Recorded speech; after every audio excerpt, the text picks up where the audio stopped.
Okay, hey, we back. Today, what we're going to be working on is ankle mobility, okay? So this is going to be a way to kind of troubleshoot your squat form. Now, there's two different things with the squat that you can correct with ankle mobility. And so, training through NASM, a big thing is the overhead squat assessment. And I feel like a lot of trainers use that, and I think it's great for just individual use too, to be able to troubleshoot your squat quickly. ACE, I'm not sure, I don't think they really use it as much, but it's a big part of NASM. And so one of the key points when you're doing the squat is checking for excessive lean forward when someone squats. That indicates to me that you're lacking either hip mobility, ankle mobility, or some muscles that are tight. So there's that, yeah, excessive lean forward with the overhead squat, or someone that is loading into their knees. Oftentimes I see a lot of older folks, they load into their knees rather than sit back into their squat, probably just because they don't have the ankle mobility. So with lack of range of motion in the ankle, there's three limiting factors. One being the most rare and not going to happen a lot is bone spurs. Okay, you could literally have a bone ingrown and blocking range of motion in the ankle. Like I said, it's very rare, but well, not very rare, but more so than most of the two other cases. And the only way to really check for that is getting an X-ray and seeing where the bone, how the bones look in there with an X-ray. The next one, which is much more common, is the ankle the ankle joint mobility in that. And I can never remember the name of it. Let me look on here. The tibiofibular joint, a weird word, but it's basically the tibia and the fibula, the two lower leg bones. They sometimes they don't move around each other properly, and that joint not working properly is going to make you lack range of motion, and it's going to cause a pinching sensation in the front of the ankle right about here. Okay, so that's one of the more common ones. And then the other one is going to be soft tissue pliability. It's going to be tight, the soft tissue, or the fascia in the muscle is losing its elasticity, in which case you can foam roll it, or not necessarily foam roll, but SMR, self-myofascial release. There's plenty of ways to do that. So because of the bone spurs, you're not gonna be able to test on your own. You're gonna need an X-ray. So we're just gonna be hitting on those two other ones. The joint mobility will go first. All right. So say this is how it's gonna come across. You're gonna do the overhead squat assessment, or someone else that you see, they're going to lean forward, alright?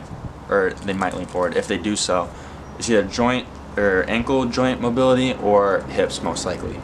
I usually just start with the ankle, I'm planning on doing another video of hip mobility after this, but we'll start with the ankle. What you want to do to test that is to get a ruler or a tape measure or something. I have a ruler right back here, and I'm gonna unhook the camera. We're gonna go rogue here for a second, and you're gonna do a specific test perfectly for the ankle mobility. Okay, because the overhead squat assessment is the movement as a whole. This is specifically the ankle. So you need to get a wall, such as this brick wall, and you're gonna get the ruler, like I said, or dude, this zoom is so weird, but you can see the numbers there. And you're gonna put your toes on the number 4 there, and ideally without a shoe. So I'll take my shoe off. You're gonna put right here on the 4, and what you're gonna do is try and touch your knee to the wall without bringing your heel off the ground or rotating your hips or your knee out like this. Some people like to do weird things.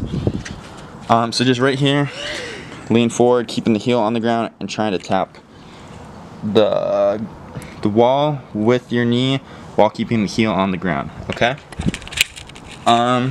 if you are able to do it, that means you have good ankle joint mobility and you're good to go.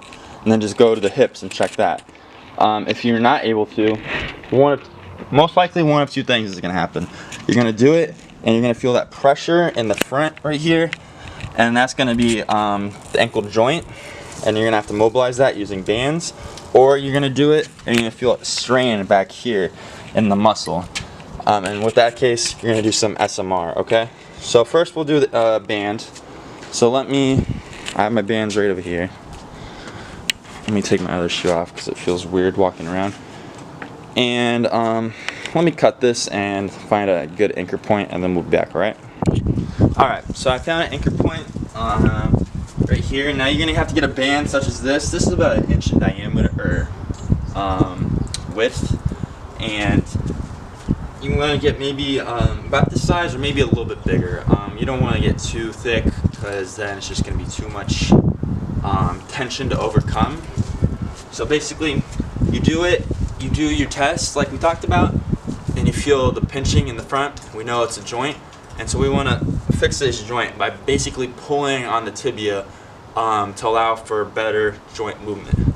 So you have your anchor point, you're going to step out here, you're going to step back with the other foot, stay in a neutral position, which is basically 9 degrees of the ankle joint, and what you're going to do is lean forward and back.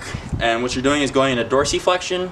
I should have brought that up earlier, but when you are flexing the ankle at the bottom of your squat, you're in dorsiflexion. And so you're trying to improve the range of motion of that dorsiflexion, keeping the heel on the ground and just moving this knee back and forth, alright? So that's one way to do it. I recommend like 10 to 12 reps or so. And doing this as like a warm-up before you work out.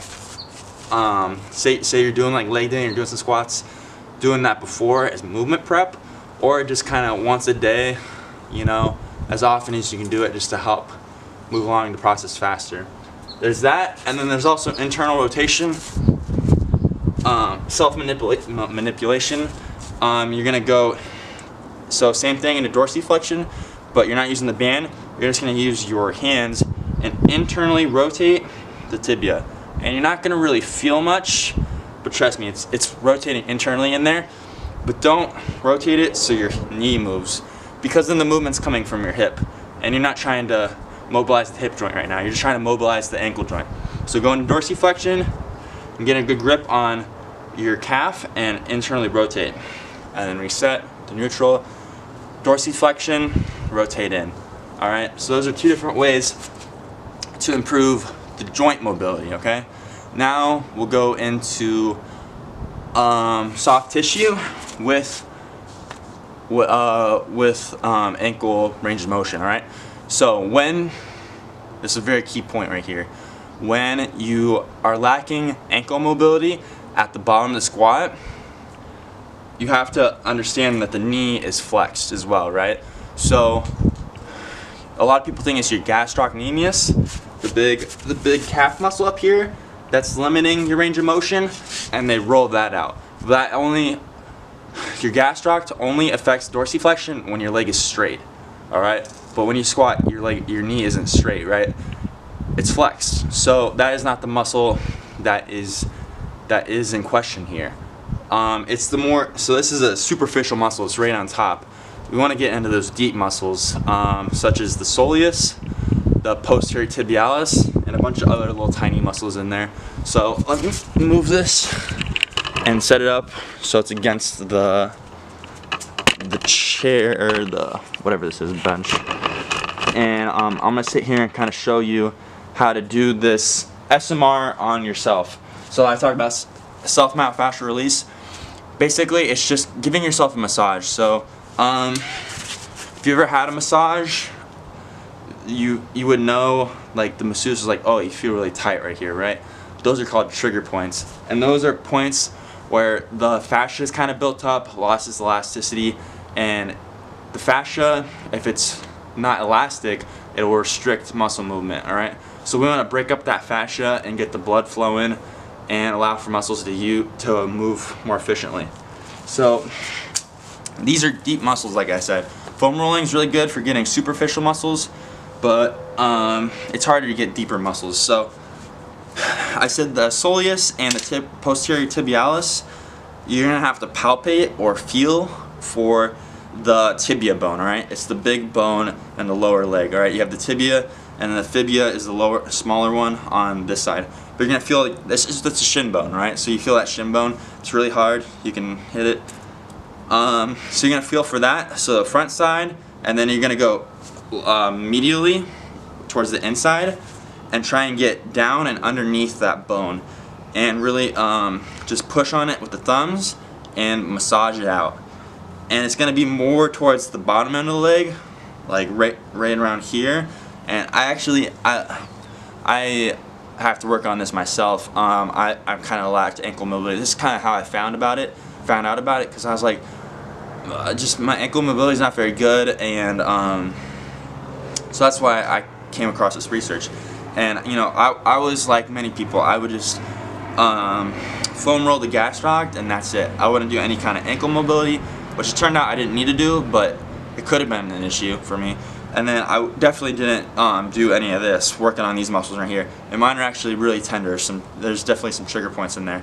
So massaging these out and allowing that fascia to break up and require some elasticity, which will improve your range of motion in the dorsiflexion of your ankle, and in turn will most likely help you with your squat. Alright? Like I said, if you have the excessive lean forward, it could also be the hips, but this is a good start to work on the ankles and see if that is the case. Alright? Now if you have an excessive lean forward and you do the test and you can touch your knee to the wall at 4 inches with both knees or both legs, and with no pressure in the front or strain in the back, what is most likely the case then is the bony limitations, the bone spurs that I talked about. So if only in that case, I would go and get an x-ray. You know, it's kind of troublesome to go and get an x-ray. But if you believe that's the case, I would definitely recommend it. And you know, you can remove it, of course, but you know, bone spurs are known to grow back. But you know, if it's really hindering your movement, because you know, a squat is such a functional movement, you know, it's a possibility that it's affecting your daily activities and living. You know, and if it's really that much of a problem, I would definitely look into doing that. All right, and you know, this isn't like medical advice. You know, it's just a recommendation that I would give to you if you're not feeling any pressure in the front or strain in the back. So yeah, if you have any questions on it, hopefully I explained it well enough. But yeah, if you have any questions, just drop them down below. And I'm definitely gonna go to hip mobility next and kind of explain that, because this is really kind of like changed the way I've thought about training, honestly. Like the joint mobility, it's really changed like the way I look at it a lot. So I want to try and get this out to as many people as possible. I think it's fascinating. You know, this is really crazy stuff. It's helped me a lot, and I've already helped quite a few clients with it too.